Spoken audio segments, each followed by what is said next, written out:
Assalamualaikum warahmatullahi wabarakatuh.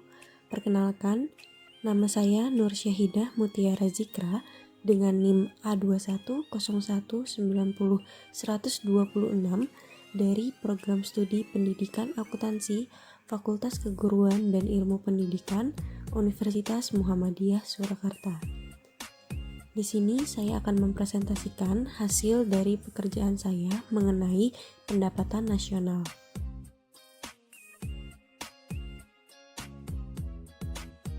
Pertama-tama, saya akan menjelaskan apa itu pendapatan nasional.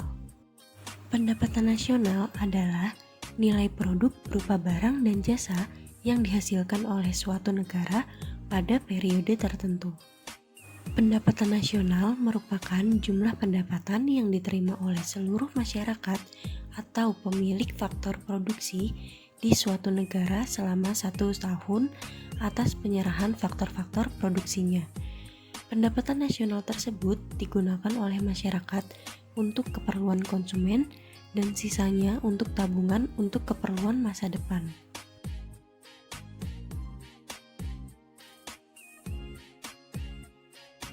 Selanjutnya, apa aja sih manfaat dari perhitungan pendapatan nasional? Nah, di sini ada beberapa manfaat dari perhitungan pendapatan nasional. Yang pertama, untuk mengetahui kemajuan ekonomi atau perkembangan perekonomian suatu negara di setiap tahun per tahunnya, apakah mengalami kemajuan, kemunduran, atau perekonomian yang tetap. Selanjutnya, untuk mengetahui tingkat kemakmuran masyarakat setelah dibandingkan dengan jumlah penduduk, yaitu tentang pendapatan per kapitanya.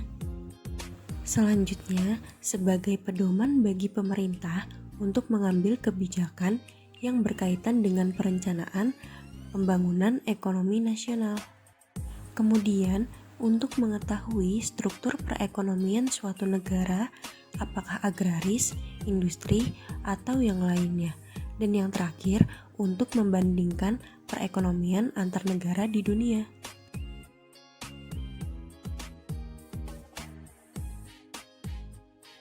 Selanjutnya yaitu konsep pendapatan nasional. Konsep pendapatan nasional menunjukkan pendapatan nasional di suatu negara. Akan tetapi, instrumen yang digunakan di setiap negara berbeda-beda. Dan macam-macam konsep pendapatan nasional yang digunakan di Indonesia yaitu yang pertama ada produk domestik bruto, dan yang kedua ada produk nasional bruto, yang ketiga produk nasional neto, yang keempat pendapatan nasional, yang kelima pendapatan perorangan, dan yang terakhir pendapatan disposable.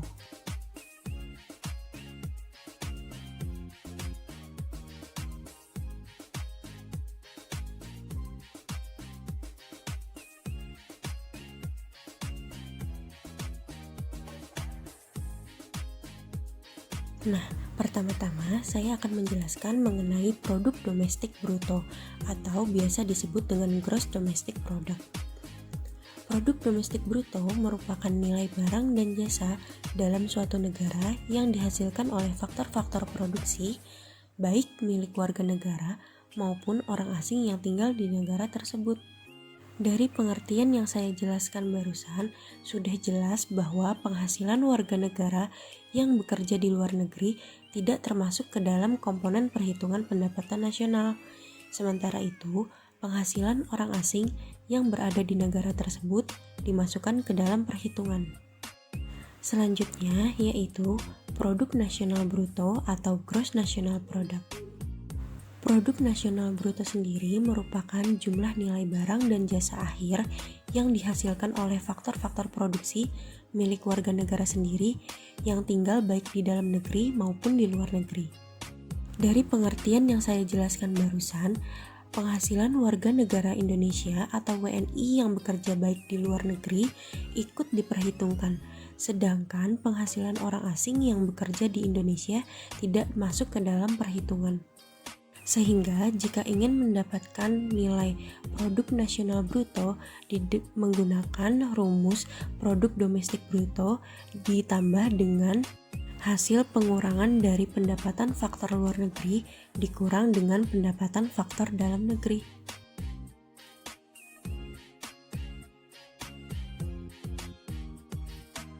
Ya, yang ketiga saya akan menjelaskan produk nasional neto atau net national product. Pada dunia usaha, nilai barang-barang dapat terjadi penyusutan atau biasa kita sebut dengan depresiasi karena harus mengganti barang modal yang sudah usang dan menambah stok barang. Nilai-nilai barang tersebut akan semakin susut atau berkurang di setiap periode ke periode berikutnya. Nah, untuk memperoleh produk nasional neto, bisa digunakan rumus nilai depresiasi dikurangkan dari produk nasional bruto. Nah, selanjutnya yaitu pendapatan nasional. Pendapatan nasional atau national income yaitu jumlah seluruh penerimaan yang diterima masyarakat dalam periode tertentu. Biasanya 1 tahun setelah dikurangi pajak tidak langsung. Untuk mendapatkan hasil pendapatan nasional bisa digunakan rumus produk nasional neto dikurangi dengan pajak tidak langsung dan bisa ditambahkan dengan subsidi yang ada.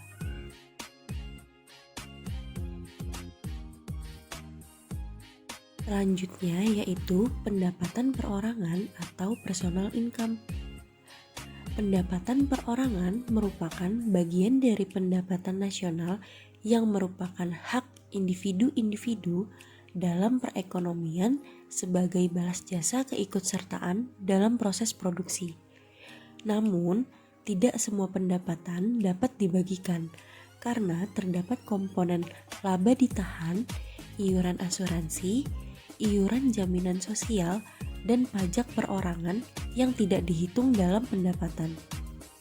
Oleh karena itu, pendapatan perorangan dapat diperoleh dari pendapatan nasional ditambah dengan transfer payment, dikurang dengan laba ditahan, dikurangi iuran asuransi, dikurangi jaminan sosial, dan dikurangi dengan pajak perseroan. Dan yang terakhir yaitu pendapatan disposable atau disposable income. Pendapatan disposable merupakan pendapatan yang siap untuk dibelanjakan atau ditabung. Pendapatan ini adalah pendapatan yang benar-benar akan menjadi hak bagi penerimanya. Disposable income bisa didapat dengan cara mengurangi personal income dikurangi dengan pajak langsung.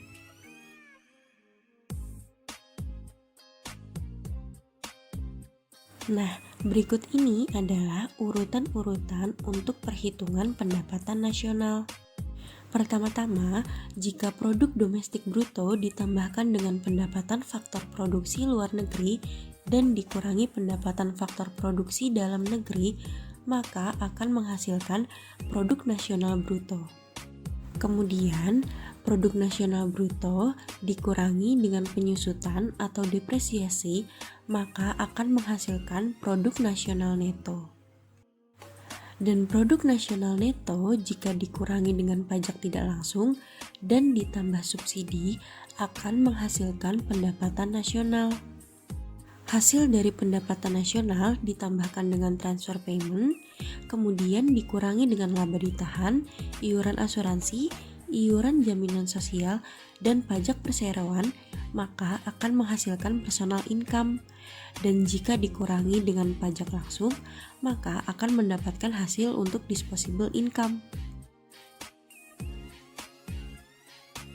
Nah, selanjutnya kita akan mempelajari mengenai metode-metode perhitungan pendapatan nasional.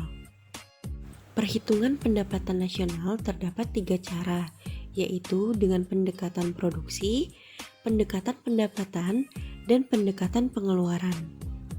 Untuk yang pertama, pendekatan produksi.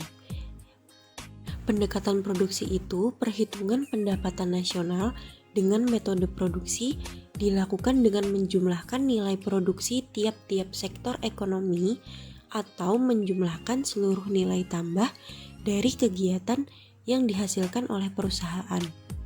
Pendapatan nasional dengan metode pendekatan produksi ini dirumuskan dengan Y sama dengan harga barang dan jasa 1 dikalikan dengan jumlah barang dan jasa 1 ditambah dengan harga barang dan jasa N dikalikan jumlah barang dan jasa N. Kemudian ada pendekatan pendapatan.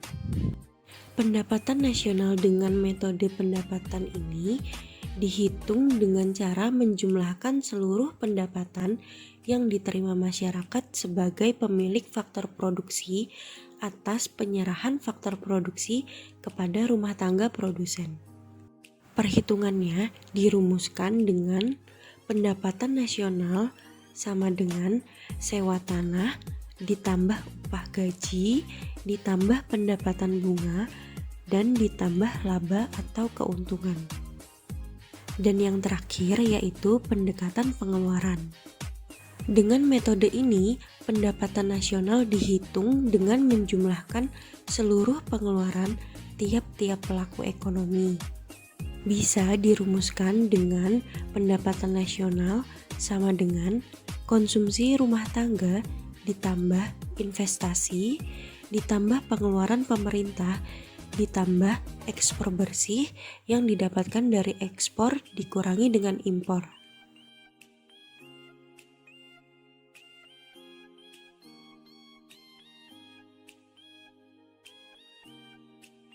Selanjutnya, kita masuk ke dalam materi pendapatan per kapita. Pendapatan per kapita sendiri yaitu besarnya pendapatan rata-rata penduduk di suatu negara. Pendapatan per kapita ini didapatkan dari hasil pembagian pendapatan nasional suatu negara dengan jumlah penduduk di negara tersebut. Pendapatan per kapita ini sering digunakan sebagai tolak ukur kemakmuran dan tingkat pembangunan dari sebuah negara. Semakin besar pendapatan per kapitanya, maka semakin makmur negara tersebut. Dengan kata lain, semakin banyak produk domestik bruto yang diikuti dengan sedikitnya jumlah penduduk, maka akan menyebabkan negara tersebut pendapatan per kapitanya tinggi.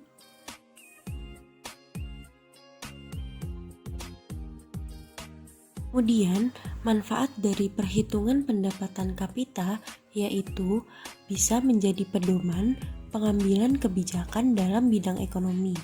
Kemudian bisa mengetahui tingkat produktivitas suatu negara, menjadi bahan perencanaan pembangunan pada masa yang mendatang, kemudian mengetahui tingkat kesejahteraan kemakmuran masyarakat di tahun ke tahun, dan yang terakhir bisa membandingkan standar hidup dari beberapa negara.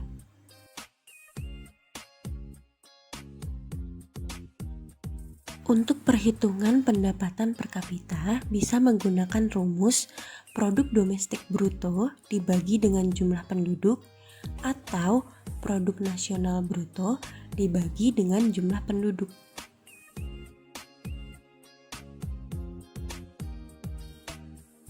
Selanjutnya kita masuk ke dalam materi 4 kelompok pendapatan. Tinggi rendahnya produk domestik bruto atau produk nasional bruto dan pendapatan per kapita suatu negara oleh Bank Dunia dikelompokkan ke dalam 4 kelompok. Kelompok pertama ada kelompok negara berpendapatan rendah atau low income economics, yaitu negara-negara yang memiliki produk nasional bruto per kapitanya sekitar $675 atau kurang dari itu.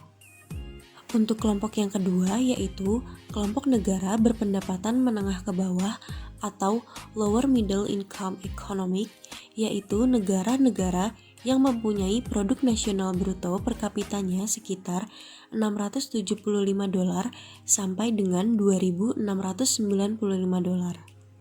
Kelompok negara berpendapatan yang ketiga yaitu negara berpendapatan menengah tinggi atau upper middle income economic, yaitu negara-negara yang mempunyai produk nasional bruto per kapitanya sekitar $2.696 sampai dengan $8.335.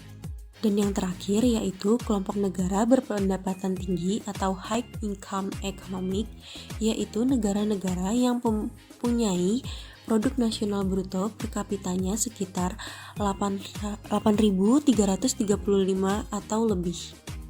Pendapatan per kapita suatu negara dinyatakan dengan nilai tukar uang luar negeri atau dinyatakan dalam dolar Amerika Serikat, sehingga dapat membandingkan dengan negara lain, terutama negara-negara sekitar yang dekat, misalnya seperti negara ASEAN. Nah, perbandingan ini dengan negara lain itu akan memberikan gambaran kedudukan untuk Indonesia sendiri. Umumnya itu negara yang masih berkembang, misalnya itu negara Indonesia yang punya pendapatan per kapitanya masih rendah.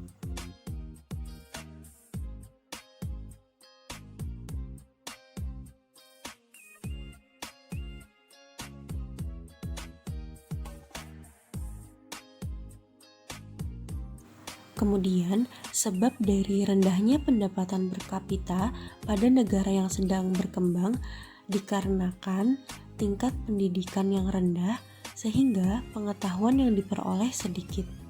Kemudian keterampilan dan kecakapan yang rendah sehingga kekurangan tenaga ahli.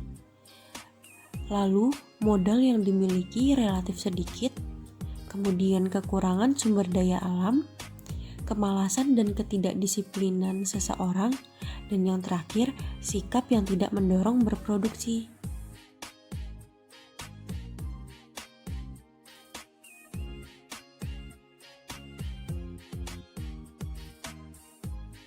Masuk ke materi terakhir, yaitu distribusi pendapatan nasional. Distribusi pendapatan nasional ini merupakan unsur penting untuk mengetahui tinggi rendahnya kesejahteraan atau kemakmuran dari suatu negara. Distribusi pendapatan yang merata kepada masyarakat akan mampu menciptakan perubahan dan perbaikan suatu negara seperti peningkatan pertumbuhan, peretasan kemiskinan, mengurangi pengangguran, dan sebagainya. Sebaliknya, distribusi pendapatan yang tidak merata, perubahan atau perbaikan suatu negara tidak akan tercapai.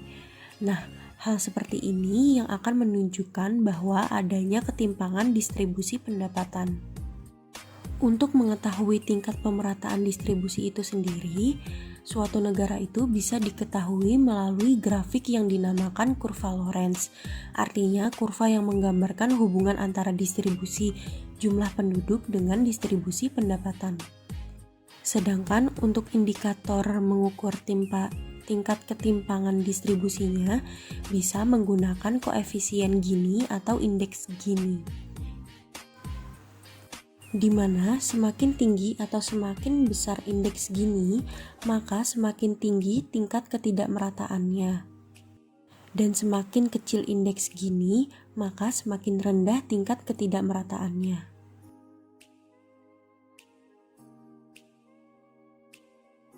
Sekian penyampaian materi dari saya. Seperti kata Aristoteles, kesenangan dalam sebuah pekerjaan membuat kesempurnaan pada hasil yang dicapai.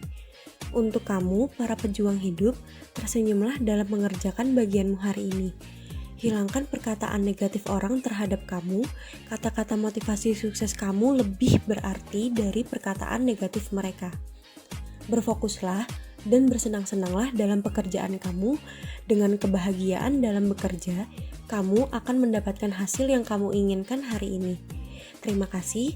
Wabillahi taufiq wa hidayah. Wassalamualaikum warahmatullahi wabarakatuh.